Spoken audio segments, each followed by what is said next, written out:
Friends, जैसे कि आप जानते हैं कि मैं आपके लिए नए नए बिजनेस आइडिया लेकर आता हूँ। ठीक उसी तरह आज हम गोल्ड पर अगर पैसे इन्वेस्ट करते हैं तो उससे क्या क्या फायदे हो सकते हैं उस पर डिटेल में बात करेंगे।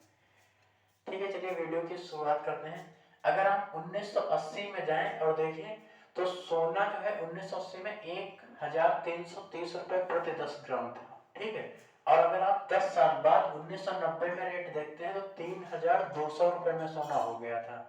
यानी कि यहाँ पर टोटल 1870 रुपए का इंक्रीमेंट हुआ।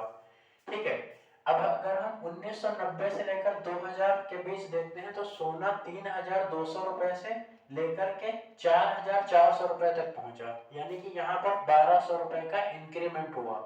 तो इन दो 10 सालों में कोई खास इंक्रीमेंट नहीं देखने लग रहा है, लेकिन उस समय के हिसाब से काफी अच्छा खासा इंक्रीमेंट था। ठीक है, अब हम अगर 2000 से लेकर के 2010 के बीच देखते हैं तो सोना 4400 रुपए से लेकर के 18500 रुपए तक पहुंचा। तो यहाँ पर काफी ज्यादा इंक्रीमेंट हुआ है, 14400 रुपए बढ़ा है यहाँ पे। ठीक है, और अगर हम 2010 से 2020 देखते हैं तो 2010 से 2020 के बीच में 18500 से लेकर के सोना 48651 रुपए में हो गया। यानी कि यहाँ पर 30,151 रुपए का इंक्रीमेंट हुआ है। ये 163% के आसपास है। ठीक है, और अभी अगर हम 2020 से 2022 में देखें तो यहाँ पर जो है 54,630 में सोना हो गया है। तो यहाँ पर 5,979 लगभग 6,000 रुपए का इंक्रीमेंट 2 साल में हुआ है। तो अगर हम पिछले 10 साल में देखते हैं 163% का इंक्रीमेंट हुआ है, और अभी 2 सालों का इंक्रीमेंट 6,000 रुपए देखते हुए अगर हम ये मान लें कि अगले 10 साल में 163% का इंक्रीमेंट होगा, तो इस तरीके से हम डिटेल में आके देखते हैं कि अगर आप 10 ग्राम सोना आज की डेट में खरीदते हैं 55,000 रुपए का, मान लीजिए कि सोना आप यहाँ पे 54,630 लिखा है जो कि दिसंबर का रेट है। सपोज करिए कि आप 55,000 रुपए में 10 ग्राम सोना आज की डेट में खरीदते हैं, तो अगले 10 साल में 163% का इंक्रीमेंट अगर होगा तो आपका सोना, आपका जो पैसा है वो 89,650 रुपए बढ़ जाएगा 163 के हिसाब से।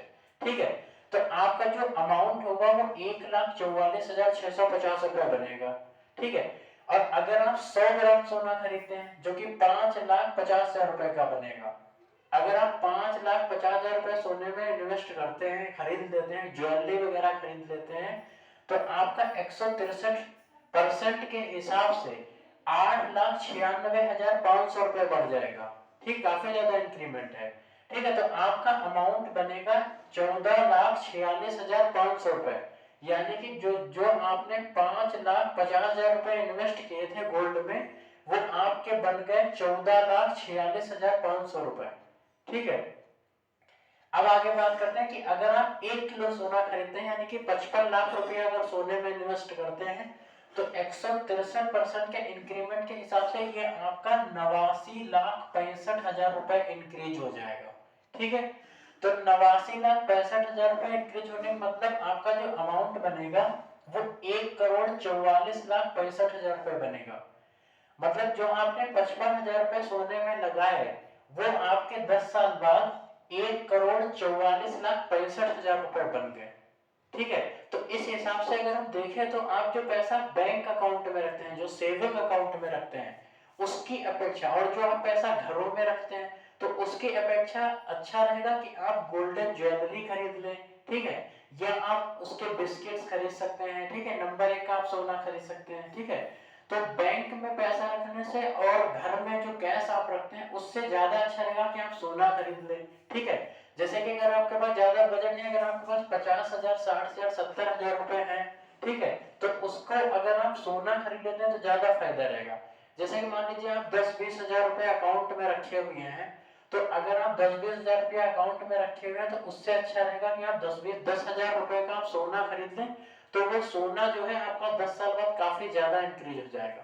अगर आप छोटी मोटी इन्वेस्टमेंट करना चाहते हैं, आप कोई रिस्क नहीं लेना चाहते हैं, तो गोल्ड खरीदना सबसे अच्छा रहेगा। अगर आप गोल्डन ज्वेलरी भी खरीदते हैं तो एक तरफ तो आपको पहनने के लिए हो जाएगी, दूसरी चीज गोल्डन ज्वेलरी 10 साल बाद काफी ज्यादा इंक्रीज होगा उसमें। ठीक है, और अगर अगर आप 10-20-30 हज़ार रुपए बैंक अकाउंट में रखते हैं या घर में रखते हैं, चोरी छिपे रखते हैं, तो उससे कोई फायदा नहीं होने वाला, उसकी वैल्यू डाउन हो जाएगी। और अगर आप गोल्ड खरीदते हैं तो उसकी वैल्यू 10 साल बाद 163% यानी कि 163% के आसपास बढ़ेगी। अब 163 150% भी हो सकता है, या 163 जो है 170 या 180% भी हो सकता है, ये तो फ्यूचर की बात है। आई थिंक जो है मुझे लगता है कि गोल्ड खरीदना ज्यादा अच्छा रहेगा। ठीक है, तो आप लोग विचार करिएगा। अगर ये आइडिया पसंद आया तो वीडियो को लाइक कर दीजिएगा, शेयर करिएगा। ठीक है, और चैनल को सब्सक्राइब कर लीजिएगा। फिर से मैं आपके लिए कोई नया इस तरह का आइडिया लेकर आऊंगा। तब तक के लिए नमस्कार।